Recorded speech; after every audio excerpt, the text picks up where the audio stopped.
Hello students, welcome to lecture sixth electrostatics का sixth lecture देखने बेटा अपन। और आज अपन लोग इलेक्ट्रिक फील्ड पढ़ने वाले हैं इलेक्ट्रोस्टैटिक के इस लेक्चर के अंदर। तो इसके अंदर पहले अपन थ्योरी देख रहे हैं ना, electric lines of force, electric field किसे कहते हैं, सब कुछ देखने वाले हैं अपन। तो आज इस जो लेक्चर नंबर 6 है इसके अंदर अपन थ्योरी पार्ट देख रहे हैं इलेक्ट्रिक फील्ड का, और फिर अपन अभी भी डेरिवेशन ही करेंगे इस नेक्स्ट लेक्चर में। उसके बाद इन पे बेस्ड न्यूमेरिकल्स करेंगे। तो फर्स्ट ऑफ ऑल अपन समझ रहे हैं इलेक्ट्रिक फील्ड। इलेक्ट्रिक फील्ड किसे कहते हैं अपन? तो देखो, जितने भी तरह के फोर्सेस हैं, इलेक्ट्रिक फोर्स, ग्रेविटेशनल फोर्स जो आपने 11th में पढ़ा, तो ये हैं क्या? तो देखो, आप जानते हैं कि अगर अपन कोई चीज़ को ड्रॉप करते हैं, मैंने ग्रेविटेशन से एग्जांपल समझा रहा हूँ, कोई चीज़ को ड्रॉप करते हैं तो वो नीचे की तरफ गिरती है। तो अब आपको ये भी पता होगा कि ऐसा तो है नहीं कि अपने जो अर्थ है उसमें से कोई हैंड निकल कर आ रहा है और उस बॉल को पकड़ के नीचे ले जा रहा है। एक्चुअली वो ग्रेविटेशनल फील्ड ही है जिसने उसको अट्रैक्ट करा अर्थ की तरफ। वैसे ही हमारी इलेक्ट्रिक मैग्नेटिक फील्ड देखी हुई है, 10th में आप लोगों ने पढ़ रखा है। मैग्नेटिक फील्ड अगर कहीं कहीं पे मैग्नेट रखी हुई है और कुछ दूर पर अगर मैंने आयरन का कोई पीस रखा हुआ है तो वो अपने आप ही उसकी तरफ अट्रैक्ट हो जाएगा ना, तो इट मीन्स उसकी एक मैग्नेटिक फील्ड थी। वैसे ही हमारी इलेक्ट्रिक फील्ड होती है, अगर कहीं चार्ज है तो उसके अराउंड में एक फील्ड होती है जिसमें अगर हम कोई और चार्ज को ले जाएं तो या तो फोर्स ऑफ अट्रैक्शन महसूस करेगा या फोर्स ऑफ रिपल्शन एक्सपीरियंस करेगा। उसी को ही अपन इलेक्ट्रिक फील्ड कहने वाले हैं। तो अगर इसकी डेफिनेशन बोलें तो the field created by a charged particle or group of charged particle around it in which any other test particle experience the force of attraction or repulsion, experience the force of attraction, experience force of attraction or repulsion is called electric field। ठीक, तो इसको समझाने के लिए एक diagram draw कर रहा हूँ कि लेट कंसीडर करें कि एक चार्ज है Q या बहुत सारे ग्रुप ऑफ चार्जेस हैं जिनको मैं प्लस चार्जेस से दे रहा हूँ। ये बहुत सारे चार्जेस रखे हुए हैं और इसके अराउंड एक ये इलेक्ट्रिक फील्ड को रिप्रेजेंट कर रहा हूँ। और अगर इसके अंदर अपन कोई टेस्ट चार्ज लाते हैं, टेस्ट चार्ज का एक सिंबल यूज़ करा गया है Q0।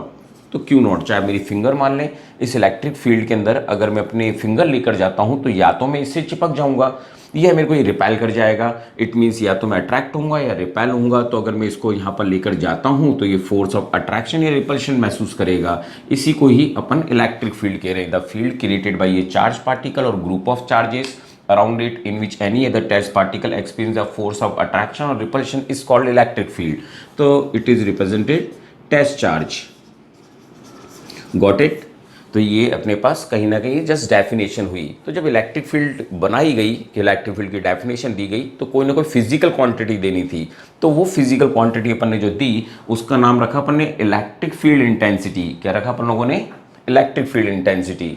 तो ठीक, तो अपन अब टॉपिक देख रहे हैं electric field intensity. Electric field intensity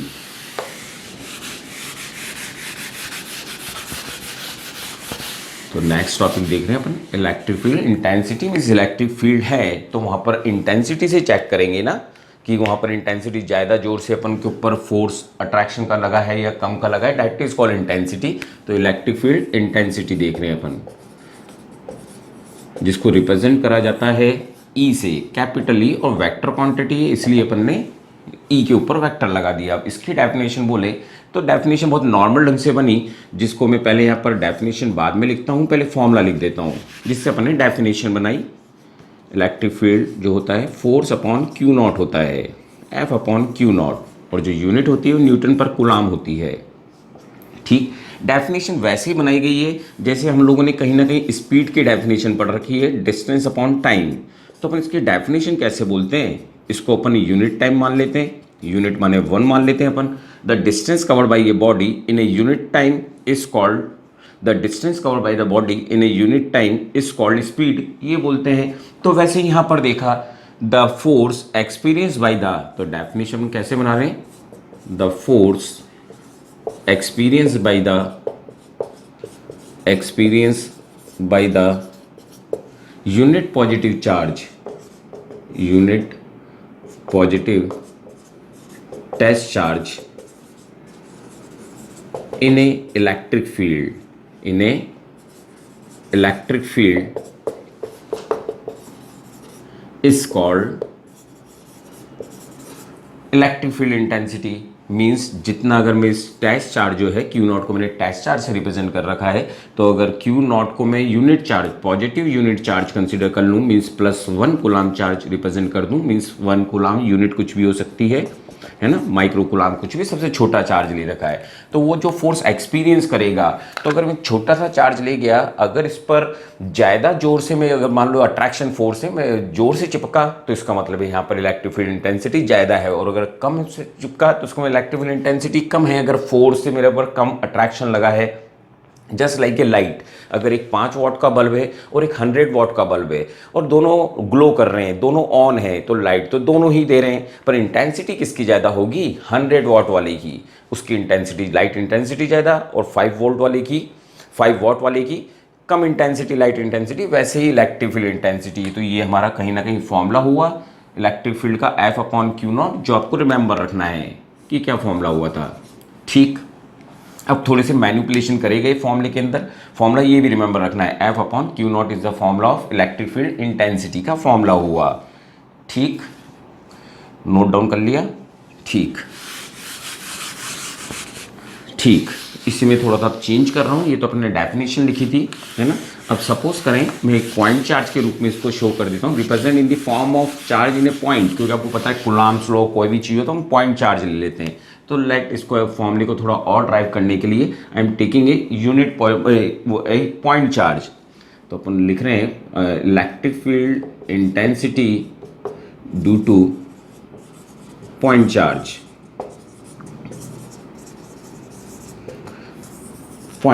So let consider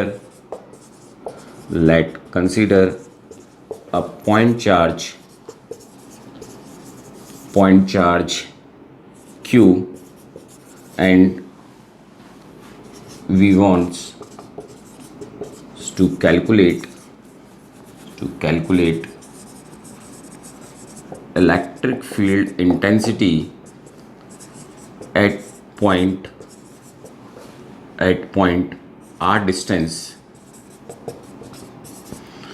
on which test charge Q0 is present। ठीक, जहाँ पर Q0 चार्ज रखा हुआ है, तो कहीं ना कहीं अगर मैं रिप्रेजेंट करूँ डायग्राम, तो कुछ इस तरह से हो जाता। Q जिसको आप मान लें ओरिजिन पर रखा हुआ है, और ये r डिस्टेंस पर एक चार्ज रखा हुआ है Q0, और यहाँ पर अपन इलेक्ट्रिक फील्ड देखने वाले हैं, है ना। एक चीज़ तो याद रहे, टेस्ट चार्ज का मतलब ये वीक चार्ज है, और जब अपन कैपिटल इस तरह का Q लिख रहे हैं अपन लोग जो बिना Q0 के, तो ये इसका मतलब है स्ट्रॉन्ग चार्ज है, जिसके कारण अपन इलेक्ट्रिक फील्ड देख रहे हैं Q0 के ऊपर। तो आपको पता है इनके बीच में एक रिपल्शन फोर्स लग रहा होगा, F लग रहा होगा ना, इस तरफ रिपेलिंग फोर्स लग रहा होगा। तो ठीक है, फॉर्मूला लिखा अपन ने, इलेक्ट्रिक फील्ड का फॉर्मूला क्या था? E = F/Q0। अभी तो देखा न्यूटन पर कूलाम, पर मैं 4 फोर्स की जगह क्या लिख सकता हूँ? Q1 Q2 upon r², Q0 upon r², और नीचे क्या है? Q0। तो अगर बात करें Q0 से, अगर Q0 कैंसिल्ड होता है, तो Q का फॉर्मूला क्या हो गया? KQ upon r²। तो ये फॉर्मूला सबसे ज़्यादा काम आने वाला है, ये भी काम आने वाला है, पर ये भी अपने लिए कहीं ना कहीं याद रहे formula KQ upon r², point charge के लिए जो अपने इलेक्ट्रिक फील्ड देखिए एट दिस पॉइंट। ठीक, इलेक्ट्रिक फील्ड का अगर देखें तो कहीं ना कहीं ये r² के इनवर्सली प्रोपोर्शन हो गया, जस्ट लाइक ए फोर्स। तो अगर अपन ग्राफ प्लॉट करते डिस्टेंस हो इसका, तो कहीं ना कहीं ग्राफ कुछ इस तरह से आता कि जैसे जैसे डिस्टेंस इंक्रीज होती जा रही है, वैसे वैसे इलेक्ट्रिक फील्ड कम होती जा रही है। नोट डाउन करें बेटा, है ना। नेक्स्ट टॉपिक देख रहे हैं बेटा अपन लोग। ठीक, तो नेक्स्ट टॉपिक अपन इलेक्ट्रिक लाइंस ऑफ फोर्सेस देख रहे हैं।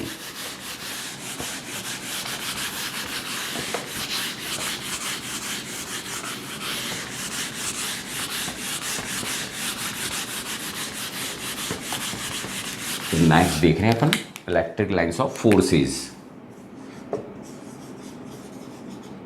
इलेक्ट्रिक लाइंस ऑफ फोर्सेस की प्रॉपर्टीज देख रहे हैं अपन। फर्स्ट प्रॉपर्टी जो बता रहा हूँ वो एक्चुअल में इसकी डेफिनेशंस हैं। जैसे आप लोग जानते हैं, पहले थोड़ा सा एक्सप्लेन करूँ तो आप लोग 10th पढ़ चुके हैं, तो 10th में कहीं ना कहीं आपने नॉर्थ पोल साउथ पोल देखा था और आपने रेस देखी थी, मैग्नेटिक लाइंस ऑफ फोर्सेस कुछ इस तरह से मूवमेंट ले रही थी और है ना, नॉर्थ से साउथ की तरफ जाती हैं, फिर साउथ से नॉर्थ की तरफ आती हैं। तो ये पर ये दिखती नहीं है ना। अगर मैं आज एक दूसरी मैग्नेट लेकर आऊँ तो आपको पता है, अगर नॉर्थ को लेकर आता हूँ तो ये रिपेल करेगा पर फार अवे से ही हो जाएगा। तो ये कुछ इमेजिनरी लाइंस हैं जो हमारे को दिखती नहीं है, एक्चुअली सिर्फ उनको एक्सपीरियंस कर पाते हैं, उनके लिए हम इमेजिनरी वर्ड्स लगा देते हैं। तो यहाँ पर भी ये है, अगर पॉजिटिव चार्ज को लेकर आ रहा हूँ तो एक दूसरे को रिपेल कर रहे हैं, वो एक दूसरे को रिपेल कर रहे हैं। इट मीन्स ये क्लियर है कि कुछ ना कुछ उनके बीच में चल रहा है और उसको ही अपन ने क्या नाम रखा, इलेक्ट्रिक लाइंस ऑफ फोर्सेस। आपको एक यूनिट बताई थी फैराडे, एक्चुअल में इसको एक्सप्लेन करा था फैराडे ने एक्सप्लेन करा था इसको। तो फैराडे यूनिट देखी थी ना, सीजीएस में अपन लोगों ने, लार्जेस्ट यूनिट होती है। जब मैंने चार्जेस पढ़ाए थे तो फैराडे ने एक्सप्लेन करा था इसको। ठीक है, तो ये वो इमेजिनरी लाइन से उस समय उसने कुछ इस तरह से चेक करा था कि उसने कहीं पे इलेक्ट्रिक फील्ड लगा दी, मीन्स पॉजिटिव नेगेटिव चार्ज लगा दी और उसमें कोई एक चार्ज को छोड़ा तो उसने देखा एक चार्ज मूवमेंट करने लगा है। तो वो जिस डायरेक्शन में मूवमेंट करा और जो कोई चीज़ खींच रही थी उसको ही उसने क्या रखा, इलेक्ट्रिक लाइंस ऑफ फोर्सेस। ठीक, तो अपन पहली प्रॉपर्टी देख रहे हैं इसके अंदर और ये इसकी डेफिनेशन है, it is that imaginary lines which start from, वो बेटा थोड़ा हाथ फ्रैक्चर में है इसलिए थोड़ा रिटर्न में प्रॉब्लम है, which start from positive charge and terminate at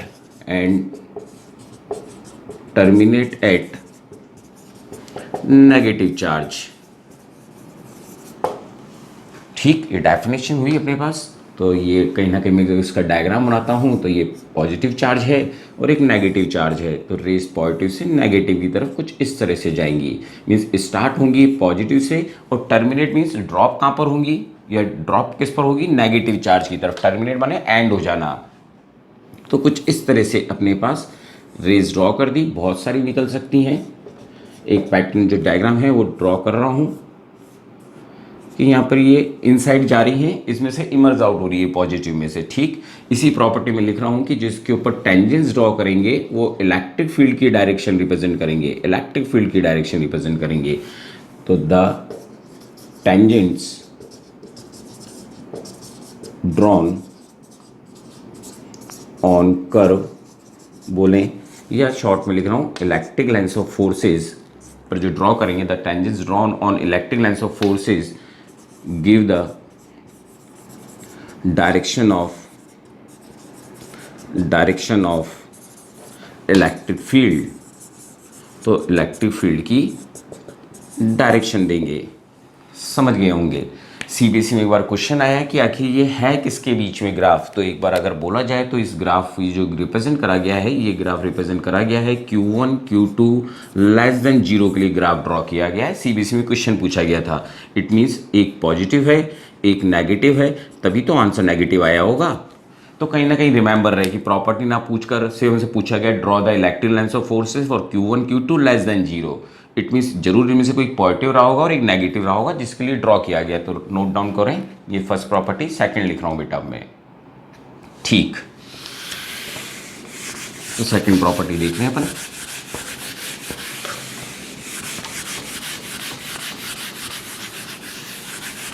second property,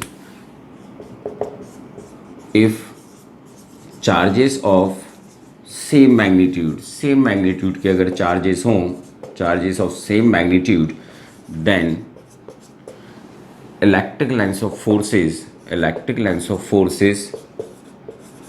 repels to each other and create a neutral point.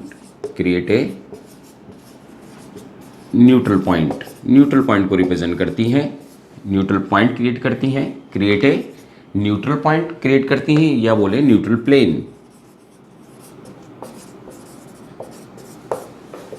Between there path, इनके पाथ के बीच में। अब कैसे करती हैं वो रिप्रेजेंट कर रहा हूँ। सपोज करें पहले मैं सेम सेम मैग्नीट्यूड के ले लेता हूँ, एक पॉजिटिव और दूसरा भी पॉजिटिव। तो कहीं ना कहीं जैसे अपन जानते हैं एक दूसरे को रिपेल, दूर से मैग्नेट्स रिपेल करने लगती हैं, तो ये भी रिपेल करने लगे, तो कुछ रेस दूर से ही रिपेल्स करना चालू हो गई, लाइक दिस, है ना। इससे इमर्ज आउट कर रही है रेस ऐसे। तो बीच में इस जगह पर कहीं पर भी हमारे को करंट नहीं लगेगा या बीच में इलेक्ट्रिक फील्ड का कोई एक्सपीरियंस नहीं होगा, तो ये वाला पॉइंट हमारा न्यूट्रल पॉइंट कहलाया। और जो ये मैंने लाइन डॉटेड करी है that is called neutral plane, neutral plane.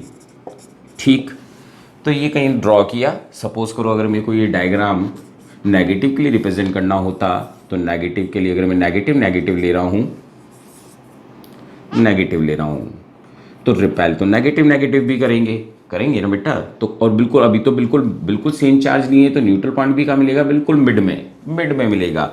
यहाँ पर ही मैंने बराबर के साइन लिए हैं, तो कहीं ना कहीं बीच में अभी भी न्यूट्रल मिलेगा, रेस अभी भी एक दूसरे को रिपेल्स करेंगी ना, क्योंकि प्रॉपर्टी अपन जानते हैं like charges repel each other, far away से होना चालू हो जाएंगे। पर इसमें रेस को इनसाइड में आते हुए दिखाएंगे अपन, क्योंकि रेस जो है नेगेटिव में एंटर करती हैं, तो कुछ इस तरह से रिप्रेजेंट करते नेगेटिव के लिए। आई होप समझे होंगे। ठीक, तो एक बार क्वेश्चन अपने सीबीएसई बोर्ड में आया हुआ है कि draw the lines of forces और Q1 Q2 ग्रेटर देन 0, इसके लिए ड्रॉ करें। तो अगर इसके लिए ड्रॉ करना है इट मीन्स या तो ये दोनों पॉजिटिव हैं तभी तो आंसर पॉजिटिव आया होगा, या फिर दोनों नेगेटिव हैं तभी तो आंसर नेगेटिव आया होगा। आई होप समझे होंगे। न्यूट्रल पॉइंट यहाँ पर भी बीच में आया क्योंकि चार्जेस इक्वल थे, क्योंकि नेट फोर्स 0 हो गया होगा इस जगह पर, क्योंकि मैंने क्वेश्चंस करे हैं बेटा इलेक्ट्रिक फोर्स के। ठीक, इस पर एक और क्वेश्चन बात को समझाने के लिए जो आया, सपोज करो एक Q1 है और एक Q2 है, and Q1 is greater then Q2 दे रखा है अपन को, Q1 is greater then Q2। तो आपको एक क्वेश्चन कराया था इलेक्ट्रिक फोर्स के अंदर कि कहाँ पर नेट फोर्स 0 होगा। तो देखो जिसका चार्ज ज़्यादा है रिपेल तो होने हैं क्योंकि सेम नेचर के पॉजिटिव, तो पर इसकी रेस तो बहुत दूर दूर तक जाएंगी ना। अगर ये चार्जेस बहुत बड़ा है तो इसकी रेस दूर दूर तक जा रही है, और जो चार्ज छोटा है उसकी रेस भी तो छोटी छोटी इमर्ज आउट हो रही होंगी इनमें से, लाइक दिस। तो जो न्यूट्रल पॉइंट मिलेगा it is near to the smaller one. तो यहाँ पर न्यूट्रल पॉइंट तो मिला, neutral point obtain near smaller charge. तो ये क्वेश्चन भी सीबीएसई ने पूछ रखा है अपन लोगों से कि अगर Q1 Q2 है, Q1 ग्रेटर देन Q2 है, तो where we get the neutral point. तो we get the neutral point between Q1 Q2 but near to the Q2 and also show, जो बोला था उसके अंदर कि show the electric lines of forces. तो कुछ अपन इस तरह से रिप्रेजेंट करके आते हैं। तो ये सेकंड प्रॉपर्टी है जिसको आप नोट डाउन करें। ठीक बेटा, है ना, रब कर रहा हूँ। ठीक,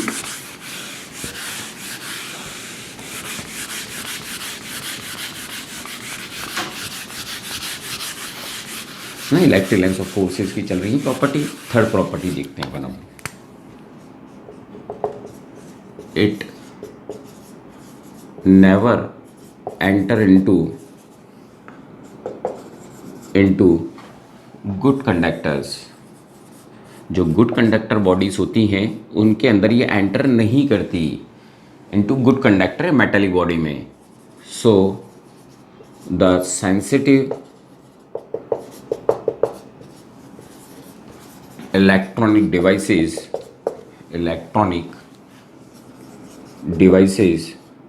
should placed in metallic box, जिससे वो खराब ना हो जाए। एक और कारण लिख रहा हूं, that's the reason at the time of lightning we should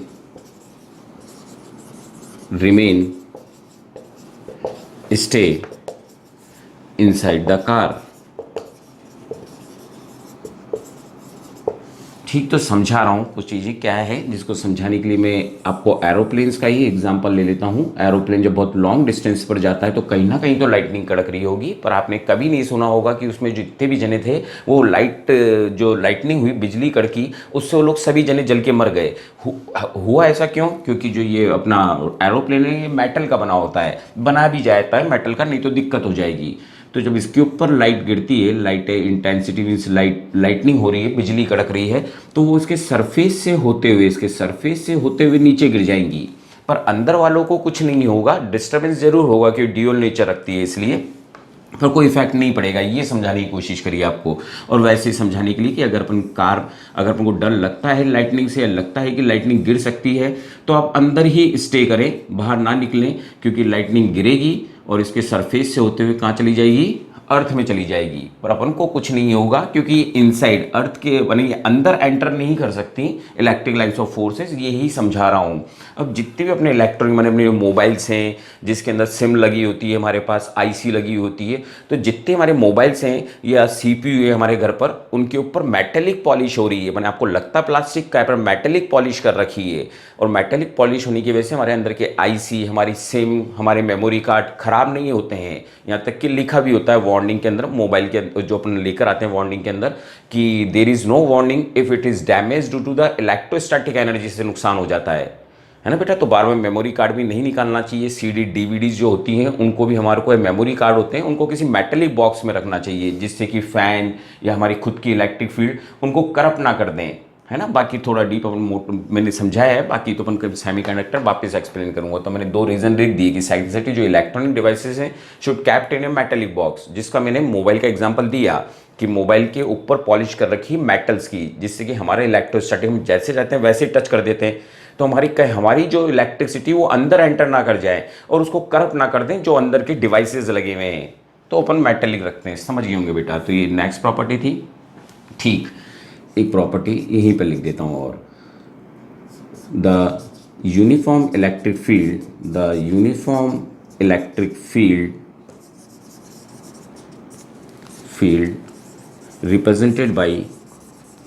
represented by parallel lines से रिप्रेजेंट करते हैं अपन, पैरेलल लाइन से रिप्रेजेंट करते हैं। मीन्स लाइक अगर यहाँ पर एक पॉजिटिव प्लेट है, मीन्स पॉजिटिव है, और इस जगह पर नेगेटिव है, प्लेट है हमारे पास, नेगेटिव, तो अपन बिल्कुल straight lines means just like parallel line से ड्रॉ करेंगे। तो ये इलेक्ट्रिक फील्ड की डायरेक्शन बताएगा, पर इलेक्ट्रिक फील्ड कैसी रहेगी? यूनिफॉर्म, जैसे कि 50 न्यूटन पर कूलाम लग रही तो सब जगह सेम ही बनी रहेगी। ठीक, नोट डाउन करें। नेक्स्ट प्रॉपर्टी देख रहे हैं, है ना। ठीक, नोट डाउन कर लिया।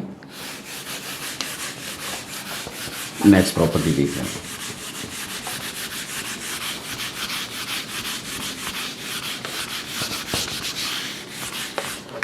तो 5th देखें तो it never intersect to each other. ये एक दूसरे को कभी भी इंटरसेक्ट नहीं करती है, otherwise at the point of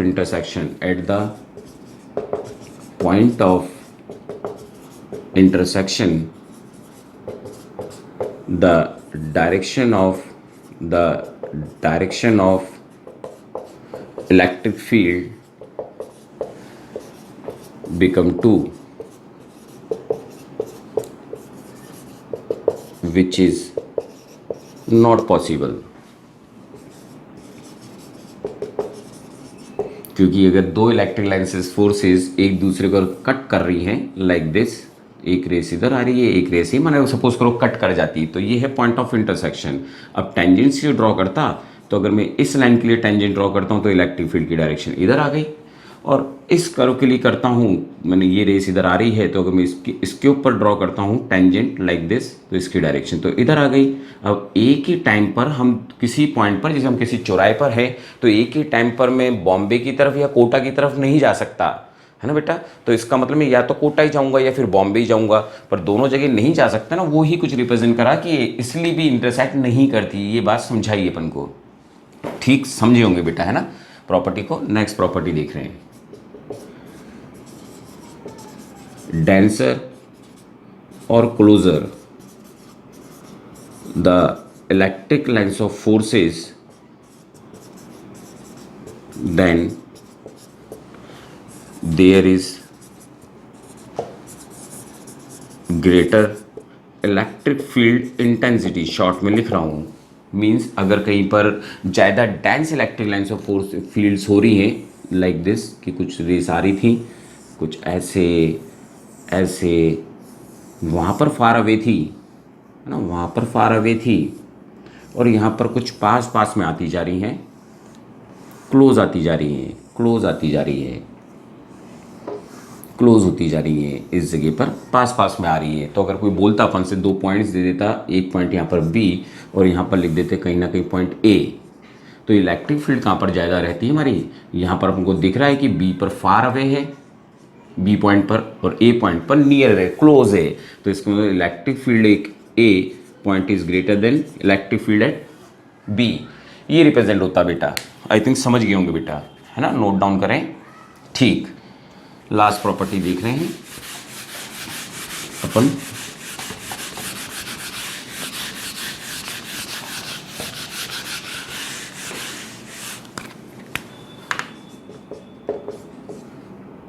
it is always emerge out और enter on a body normally, और बोलो तो परपेंडिकुलर फॉर्म में, है ना। अब डायग्राम के थ्रू एक्सप्लेन कर रहा हूँ। सपोज करो कोई बॉडी रखी हुई थी यहाँ पर, कार या कुछ भी मान लें, जिसको जैसे मैंने एक स्फीयर की तरह बताया है। अब ये कहीं से भी लहराती हुई किसी भी तरह से आ रही हो, पर जब वो इस पर ड्रॉप होंगी तो ऑलवेज 90 डिग्री पर ड्रॉप होंगी, ऑलवेज 90 डिग्री पर ड्रॉप होंगी। और अगर ये किसी में से इमर्ज आउट हो रही है तो ड्रॉप हो रही थी, तो कैसे भी आ रही हो पर 90 डिग्री पर ही ड्रॉप होगी। और अगर ये इमर्ज आउट हो रही है, क्या हो रही है, किस में से निकल रही है, किसी बॉडी में से, तो निकलते समय भी वो कितने डिग्री का एंगल बनाएगी, 90 डिग्री का, चाहे वो बाद में टर्न ओवर हो जाए पर 90 डिग्री पर ही आएगी। ठीक, तो ये प्रॉपर्टी कहीं ना कहीं अपन कई बार रीजनिंग क्वेश्चन पूछ लेते हैं, जैसे कि कई बार ऐसा पूछ लिया गया अपन से कि एक लाइन ड्रॉ ऐसे कर दी गई ड्रॉप करते हुए, और एक लाइन ऐसे ड्रॉप कर दी गई, विच इज़ करेक्ट, कौन सी करेक्ट ड्रॉप रिप्रेजेंट करी गई ये लाइन। तो देखें, जो लाइन रेड सेंटर की तरफ जा रही होगी, तो छोटी क्लास से जानते हैं कि अगर मैं इस पर टेंजेंट ड्रॉ करता हूँ तो ये 90 डिग्री तो एंगल बनाएगी। इट मीन्स ये जो करेक्टली रिप्रेजेंट करी गई है ये वाली लाइन। पर इस लाइन पर अगर मैं टेंजेंट ड्रॉ करता हूँ तो आपको दिख रहा है ना कि ये एंगल 90 डिग्री से ग्रेटर देन दिख रहा है, तो इट इज़ रॉन्ग रिप्रेजेंटेशन। तो कोई स्फीयर पर तो सेंटर की तरफ जाती हुई दिखेगी। इट मीन्स अपन ने जो भी डायग्राम बनाया, मीन्स अपन ने जो पॉजिटिव नेगेटिव का सबसे इनिशियल डायग्राम बनाया ऐसे कर कर कर, तो इसमें भी एक्चुअल में ये स्टार्ट हुई थी 90 डिग्री पर, फिर किसी के आ जाने की वजह से कर्ड जरूर हो गई, पर यहाँ पर भी जब ड्रॉप हुई तो 90 डिग्री पर ही ड्रॉप हुई। तो ये कुछ समझाने की कोशिश कर रहा हूँ, चाहे कितनी भी लाइन अपन ने ड्रॉ करी हो, निकलते समय 90 डिग्री पर और ड्रॉप होंगी किसी पर तो भी वो 90 डिग्री पर ही ड्रॉप होंगी। होप समझे होंगे आप लोग। ठीक, एक और प्रॉपर्टी देख रहे हैं अपन लोग, नोट डाउन करें इसको। ठीक,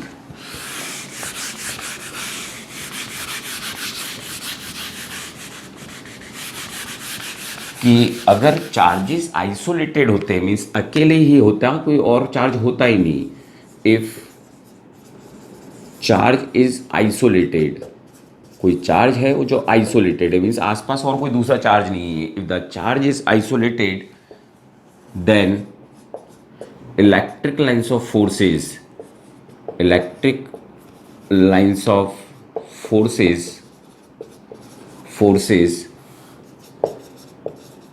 emerge out or enter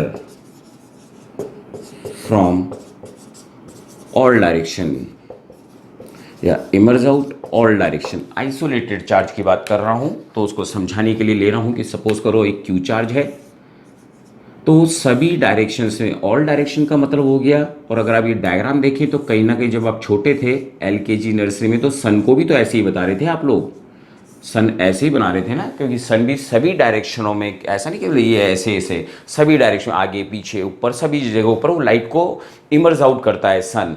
तो ये एक तरह से सभी डायरेक्शन में लाइट को भेजेगा, तो दैट इज मीन सभी डायरेक्शनों में जाएगी। और अगर अब कोई चीज़ बोला जाए तो एक्चुअल मैंने ये डायग्राम बनाया है क्यू ग्रेटर दैन जीरो के लिए डायग्राम बनाया। सिर्फ एक चार्ज है, अगर कोई दूसरा कोई चार्ज होता, मीन्स मान लो पॉजिटिव होता है इसके पास में, तो वो रिपेल हो जाती है ना, कर्ल हो जाती है, अट्रैक्ट होती है, रिपेल होती, जैसा चार्ज होता। पर आसपास कुछ नहीं है, तो सभी डायरेक्शनों में रेस को फेंक रहा है, ये ही लिखा है मैंने। और अगर सपोज करो नेगेटिव चार्ज होता, देन ऑल डायरेक्शन से, कोई भी डायरेक्शन से उसके पास इलेक्ट्रिक लाइन्स ऑफ फोर्सेस आ रही होती है। अब सभी डायरेक्शन से आ रही है तो उसको कुछ ना कुछ रिप्रेजेंट करने के लिए हजारों करोड़ों हो सकती है, पर कुछ को रिप्रेजेंट करने के लिए अपन ने ऐसे रिप्रेजेंट करा। तो ये डायग्राम जो होता वो किसके लिए होता है, सेकंड डायग्राम है, क्यू लेस देन जीरो के लिए। तो कहीं ना कहीं ये, क्योंकि सीबीसी कॉपी चेकर भी हूँ, तो कहीं ना कहीं ये जो कॉपी चेकिंग पर था 2011 और 12 के करीब, तो उस समय क्वेश्चन आए, वो भी आया मेरे टाइम पे कॉपी चेकिंग पर रहते हुए, Q1 Q2 less than zero, Q1 Q2 greater than zero के टाइम पर आए। नोट डाउन करें बेटा। तो ये प्रॉपर्टीज थी इलेक्ट्रिक लाइन्स ऑफ फोर्सेस की। ठीक बेटा।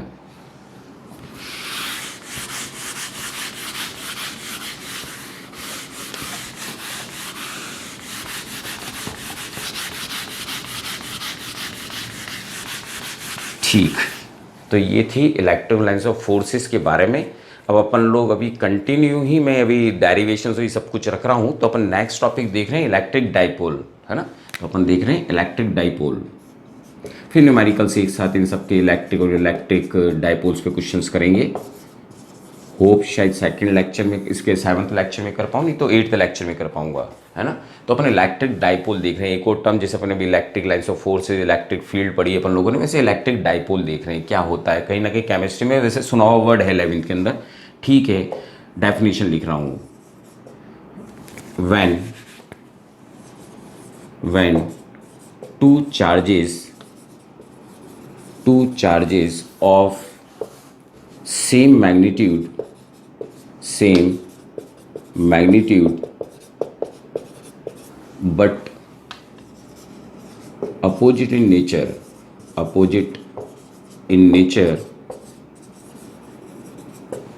placed at small distance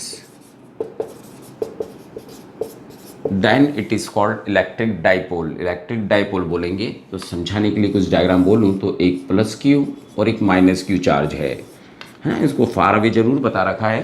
तो ये दो चार्जेस हैं, प्लस क्यू और माइनस क्यू, जिसकी डिस्टेंस बीच की मैं 2a ले रहा हूँ। तो that is the dipole, electric dipole, जो बहुत छोटी डिस्टेंस पे रखा हो। तो ये तो सिंबलाइज करा है कि केवल डेफिनेशन में कि जो चार्जेस इक्वल मैग्नीट्यूड के हैं, जैसे 25 के, पर एक पॉजिटिव है तो एक नेगेटिव है, यही डेफिनेशन लिख रखी है अपन लोगों ने। अब बात करूं एग्जाम्पल की, तो एग्जाम्पल में हमारे पास हुआ NaCl। तो आप जानते हैं इस पर +1 है और -1 है, और आपको ये भी पता है कि इनके बीच में डिस्टेंस m स्ट्रॉन्ग में आती है, बहुत छोटी 10 के -10 में डिस्टेंसेज आती हैं, तो ये क्वाइट पास में ना बिल्कुल, तो अपन इसको इलेक्ट्रिक डाइपोल बोलेंगे। तो क्या कॉपर सल्फेट को भी बोल सकते हैं क्या अपन? बोल सकते हैं, क्योंकि इस पर +2 है, इस पर -2 है, तो it is also electric dipole. तो क्या ये वाला होगा क्या, एल्यूमिनियम क्लोराइड? तो आई नो कि आप जानते होंगे कि ये नहीं होगा, क्योंकि इस पर +3 है और इस पर -1 है, तो ये नहीं हो सकता, ये नहीं होगा। वैसे ही अगर अपन से पूछा जाता क्या कैल्शियम हाइड्रोक्साइड होगा क्या, एग्जाम्पल केमिस्ट्री के हैं समझाते समय, तो आपको पता है ये भी नहीं होने वाला, क्योंकि कैल्शियम पर वैलेंसी +2 होती है और हाइड्रोक्साइड पे -1 होती है, तो that is also not electric dipole. Hope समझे होंगे। अब क्योंकि एक तरह का कोई अपने पास डिवाइस जैसी कोई चीज़ थी, जब पॉजिटिव नेगेटिव पास में रखे होते हैं, तब अपन ने उसको इलेक्ट्रिक डाइपोल बोला। इलेक्ट्रिक डाइपोल जब वो स्मॉल डिस्टेंसेस पर हो, तो अब इसको कोई फिजिकल क्वांटिटी देनी थी, जिसको अपन ने नाम दिया इलेक्ट्रिक डाइपोल मूवमेंट। P से सिम्बलाइज करा गया, उसकी ही डेफिनेशन देखने वाले हैं अपन, है ना। नोट डाउन करें इसको। ठीक, तो अपन डेफिनेशन देख रहे हैं, इलेक्ट्रिक डाइपोल मूवमेंट की डेफिनेशन देख रहे हैं। मूवमेंट वर्ड इसलिए दिया गया क्योंकि मोस्टली जो इसका यूज़ हो रहा था, आपको पता होगा 11th क्लास से कि अपन कोई भी फिजिक्स के अंदर जब मोमेंट वर्ड डाला जाता है तो नॉर्मली रोटेशन से रिलेटेड होता है। तो डाइपोल है एक्चुअल में रोटेशन शो करता है, इसलिए भी इसकी टर्म को इलेक्ट्रिक डाइपोल मूवमेंट दिया गया। जैसे मैंने इलेक्ट्रिक फील्ड बताई तो मैंने उसकी physical quantity electric field intensity रखी साइंटिस्टों ने, वैसे इलेक्ट्रिक डाइपोल एक कोई इंस्ट्रूमेंट या डिवाइस या कुछ ही मान लें वो था, उसकी वो जब कोई फिजिकल क्वांटिटी देनी थी तो अपने इलेक्ट्रिक डाइपोल मूवमेंट दे दिया और इसका सिम्बलाइज करा गया पी से, और ये भी वेक्टर क्वांटिटी थी तो वेक्टर लिखा गया। तो इसकी डेफिनेशन कैसे दी गई, तो पहले तो फॉर्मूला ही लिख देता हूँ यहाँ पर। जो इलेक्ट्रिक डाइपोल होता है वो किसी भी जो आपका डाइपोल है उसमें से किसी भी एक का चार्ज ले लें और उनके बीच की डिस्टेंस ले लें, वो ही आपका इलेक्ट्रिक डाइपोल मूवमेंट हो जाएगा। यूनिट की बात करूँ is quite simple, coulomb into metre, यही तो यूनिट होती है इसकी, लिख दी अपन ने। अब इलेक्ट्रिक डाइपोल मूवमेंट लेता हूँ तो कहीं ना कहीं इसको क्या बोल सकता हूँ, it is a product of any one charge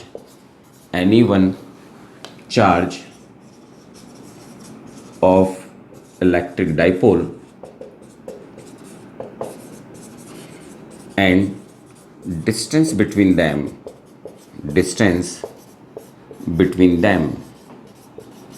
जो इसका फॉर्मूला था उसी से ही हमने इसकी डेफिनेशन बनाई, Q into it is a product of any one charge, कोई सा भी एक चार्ज कंसिडर कर लूँ, है ना, एनी वन चार्ज, और ये ले लिया अपन ने। बस इसमें क्वाइटली जो बात ध्यान में रखनी है, जो स्ट्रॉन्ग चीज़ें हैं जैसे पोटेंशियल हो गया, इलेक्ट्रिक फील्ड हो गई, फोर्स हो गया, it is always act from positive charge to negative charge. पर कहीं ना कहीं हम जब डाइपोल की बात करते हैं तो it's act in reverse direction, negative to positive act होता है, नेगेटिव टू पॉजिटिव। तो ये बात रिमेंबर रखें, its direction is always negative to positive direction, positive charge की तरफ इसकी डायरेक्शन होती है। ठीक, नोट डाउन करें, फिर कंटिन्यू कर रहे हैं बेटा। ठीक बेटा, है ना। अब अपन लोग पहले डेरिवेशंस कर रहे हैं कुछ इलेक्ट्रिक फील्ड के, जो अपने बोर्ड एग्जाम्स में रहते हैं एक्सियल लाइन और इक्वेटोरियल लाइन पर, तो वो डेरिवेशन देख रहे हैं। तो एक डेरिवेशन देख रहे हैं, determine electric field intensity due to electric dipole on point situated on axial line.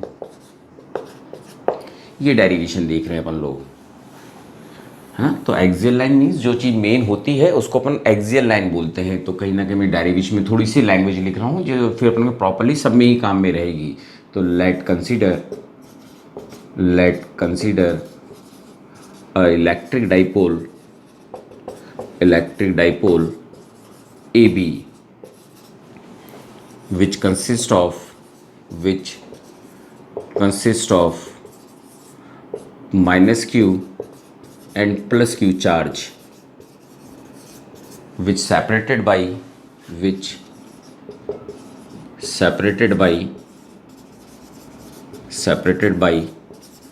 two-way distance। ठीक, अभी सब डायग्राम के थ्रू बता रहा हूँ। एंड यहीं पे लिख देता हूँ, and we wants to calculate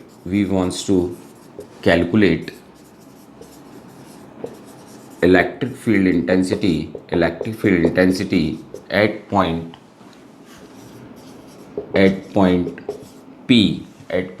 P whose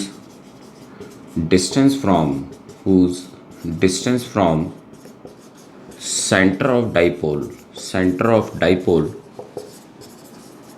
is R।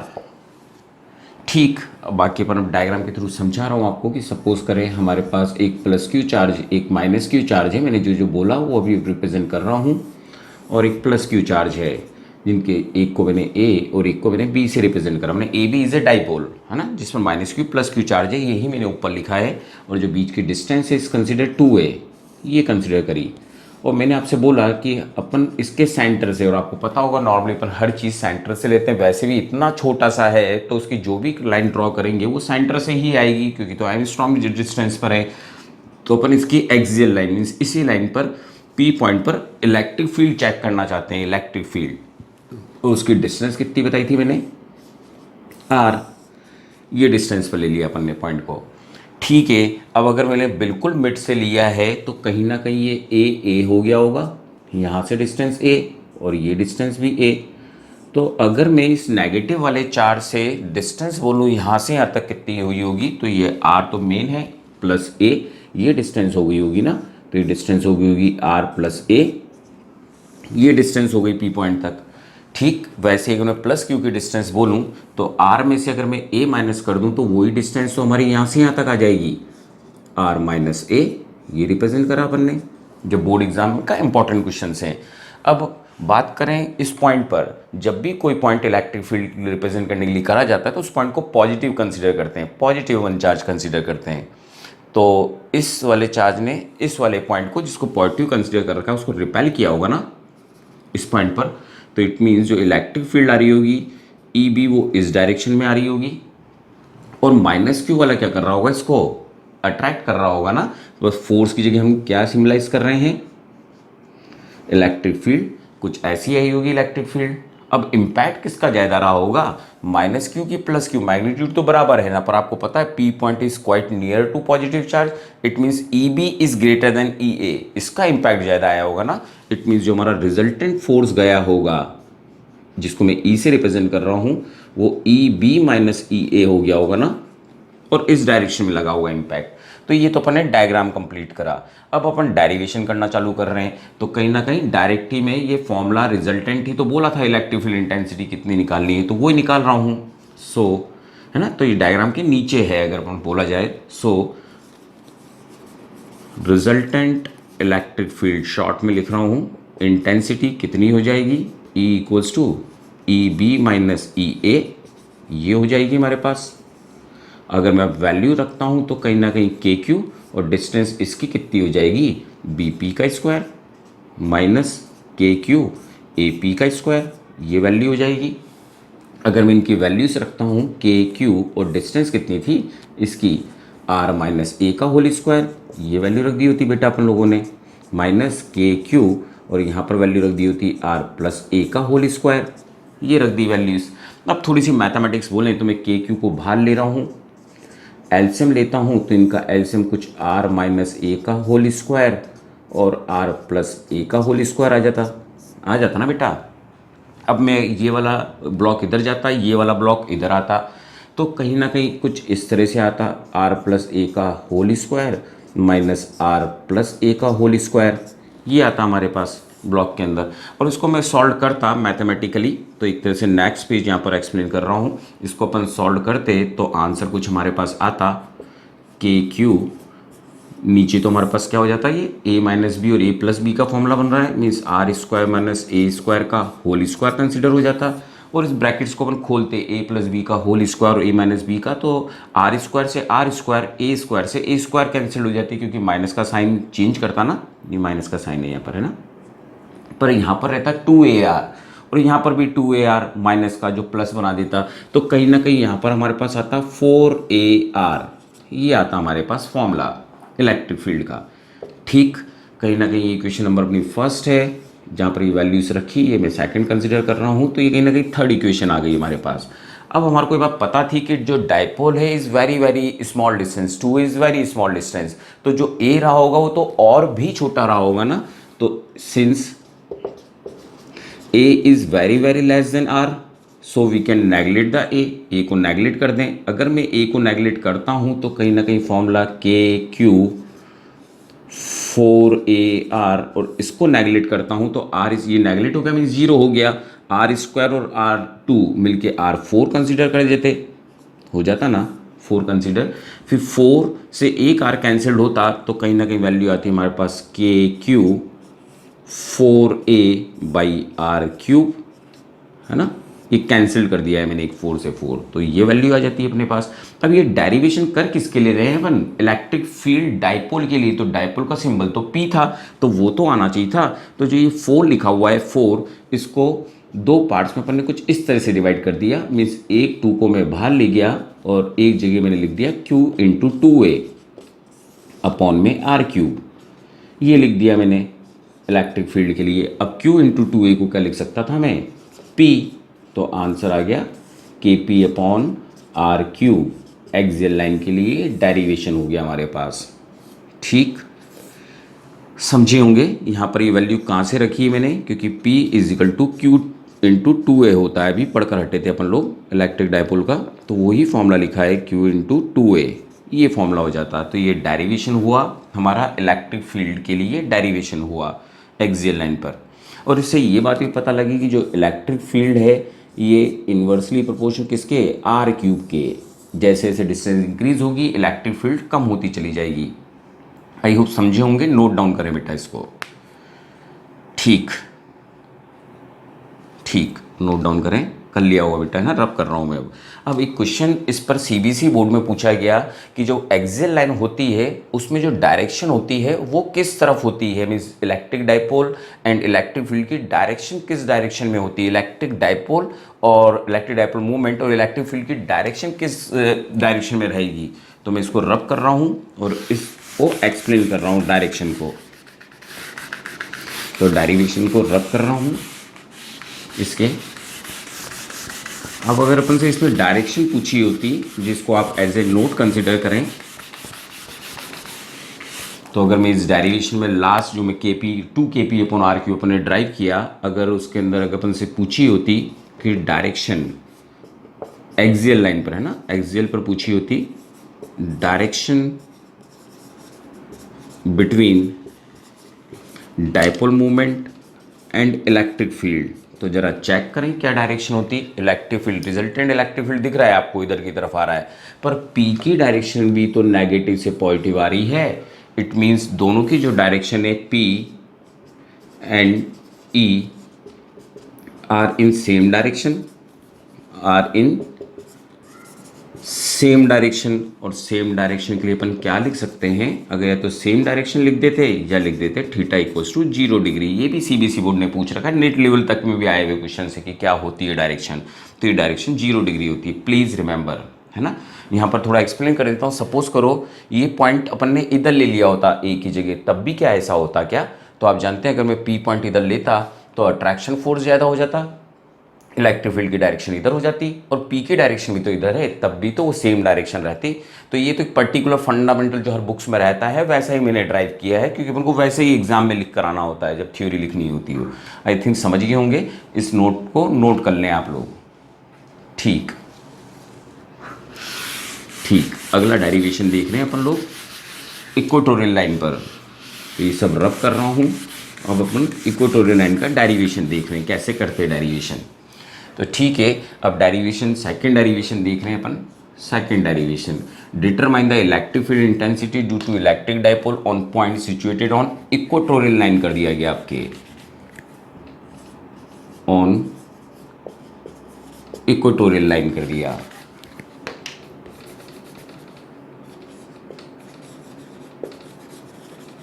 Equatorial line पर रिप्रेजेंट करना है इस बार।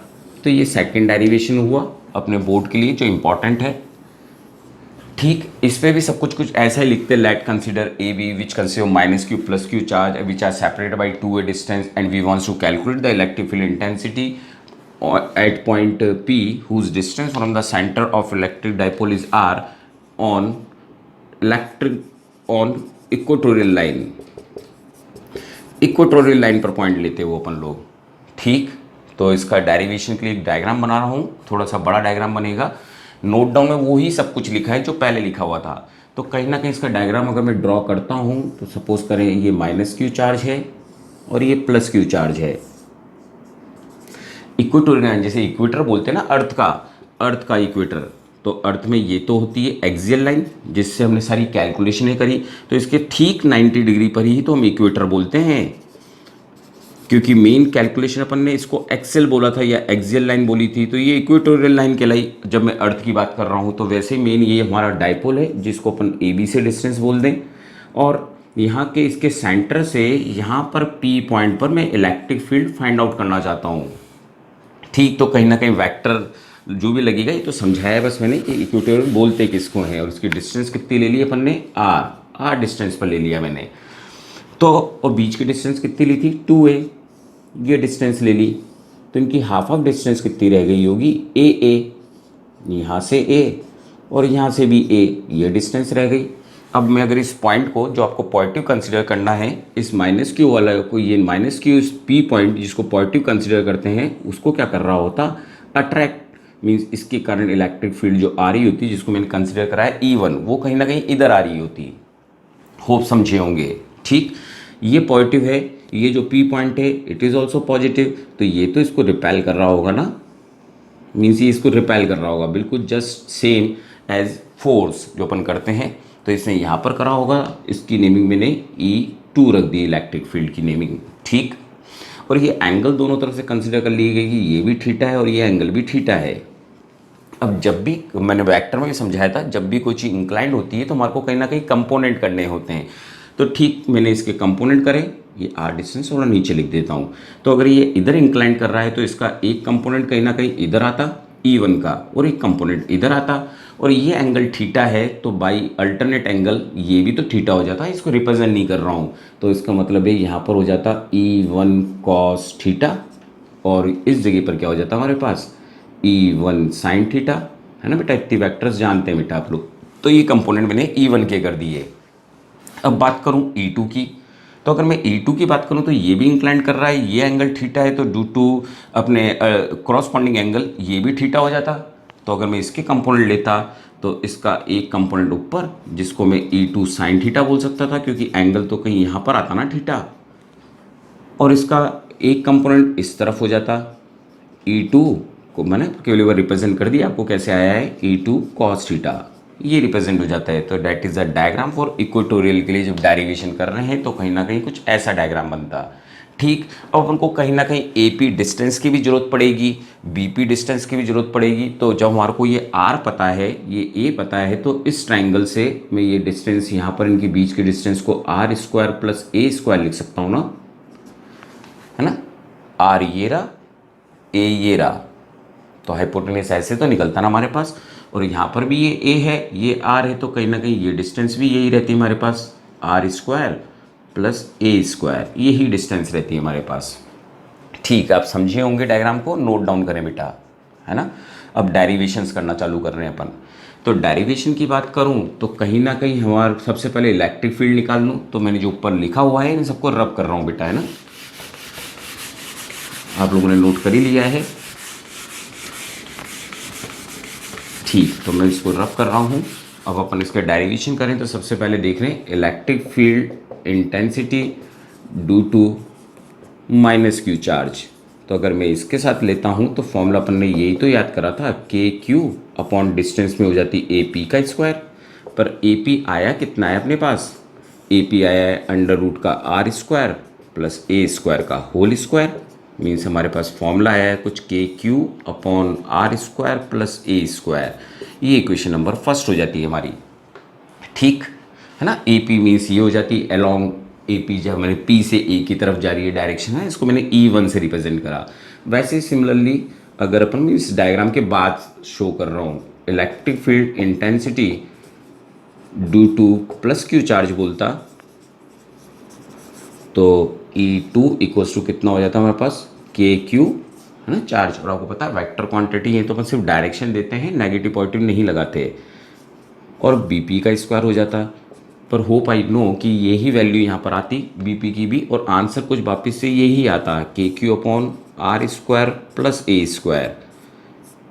ठीक, अब आंसर दोनों के सेम आए हुए हैं तो अपन कह सकते थे कि जो E1 का मैग्नीट्यूड है और जो E2 का मैग्नीट्यूड है वो तो इक्वल है, दोनों के मैग्नीट्यूड, और जो ये मैग्नीट्यूड इक्वल हैं तो ये तय है कि जब एंगल सेम है ना, क्योंकि डिस्टेंस सेम थी इनसे, एंगल सेम है, E1 E2 भी सेम है, तो ये वर्टिकल कंपोनेंट तो कैंसिल हो जाएंगे और ये वाला एडअप हो जाएगा।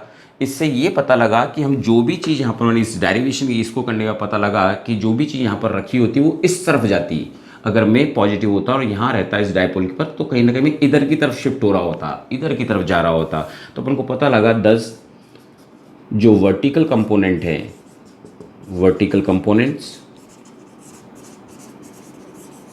आर कैंसल आउट, कैंसल्ड हो जाते, and horizontal component are add up, horizontal components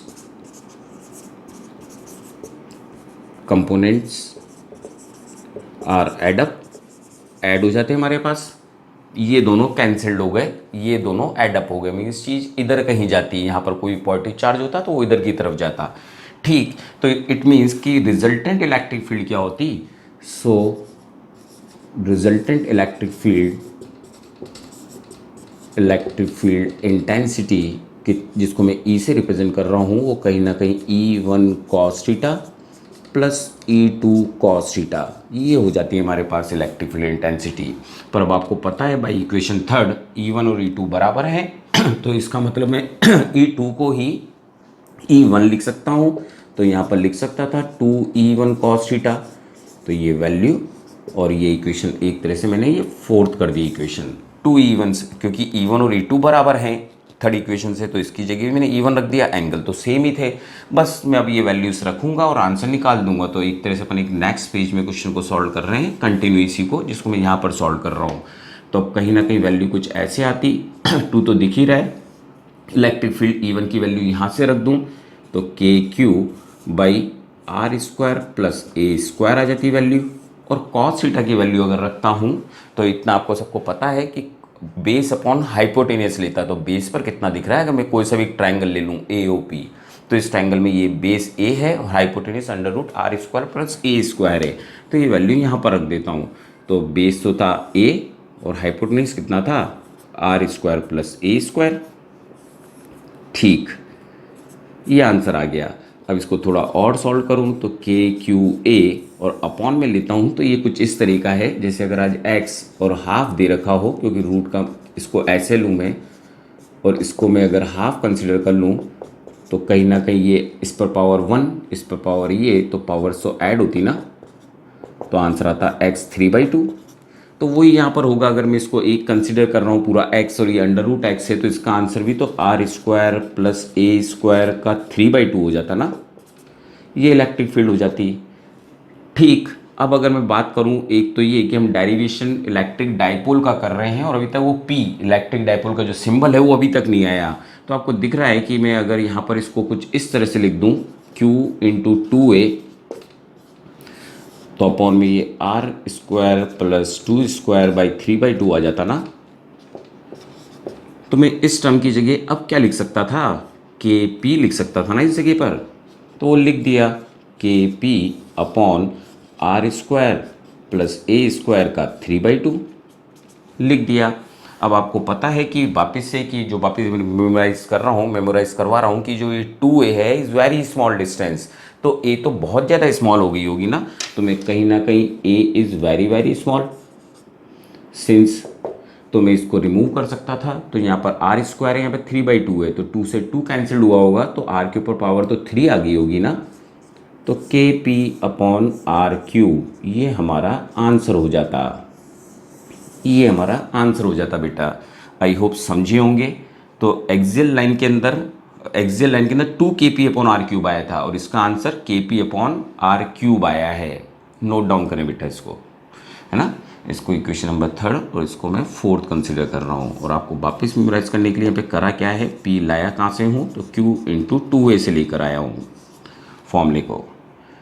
ठीक, नोट डाउन करें, कर लिया होगा बेटा नोट डाउन। ठीक, रब कर रहा हूँ बेटा।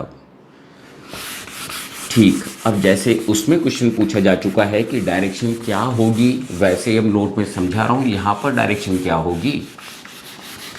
तो अगर अपन यहाँ पर डायरेक्शन की बात करते हैं, जिसको अपन नोट में कंसिडर करें इस डेरिवेशन के बाद,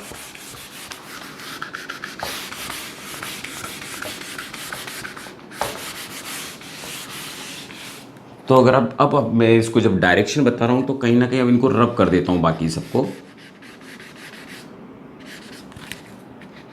तो नोट में अपन एक पॉइंट लिख रहे हैं, नोट के अंदर the direction of P and E in this case, है ना, इक्वेटोरियल केस की बात करूं तो देखें आप लोग जो डाइपोल है वो तो नेगेटिव से पॉजिटिव लग रहा होगा ना इस डायरेक्शन में, और जो हमारी रिजल्टेंट इलेक्ट्रिक फील्ड गई थी पी पॉइंट पर वो तो इधर की तरफ गई ना, तो ये तो अपोजिट डायरेक्शन हो गई ना। तो अपन बोलते the direction of P and E in equatorial case is 180 degree या एंटी पैरल बोलता, तो ये डायरेक्शन होती है हमारे पास। आई होप समझे होंगे अब, क्योंकि दो डेरिवेशन करा चुका हूँ तो एक रिलेशन निकाल सकता हूँ कि जो एक्सियल लाइन पर जो इलेक्ट्रिक फील्ड होती है वो जस्ट डबल होती है इक्वेटोरियल लाइन पर। तो आई होप आप रिमेंबर रखेंगे इस बात को, है ना बेटा। प्लीज़ यहीं पे एंड कर रहा हूँ कि वो बहुत सिंपल क्वेश्चन आए इक्वेटोरियल पर, क्योंकि आपने इसका फॉर्मूला देखा था 2 kp/r³, तो इसका फॉर्मूला क्या है kp/r³, तो 2 का रिलेशन है। आई होप समझे होंगे। नेक्स्ट लेक्चर में भी इसी को कंटिन्यू कर रहा हूँ, इनके डेरिवेशन को, है ना बेटा। नोट डाउन करें इसको।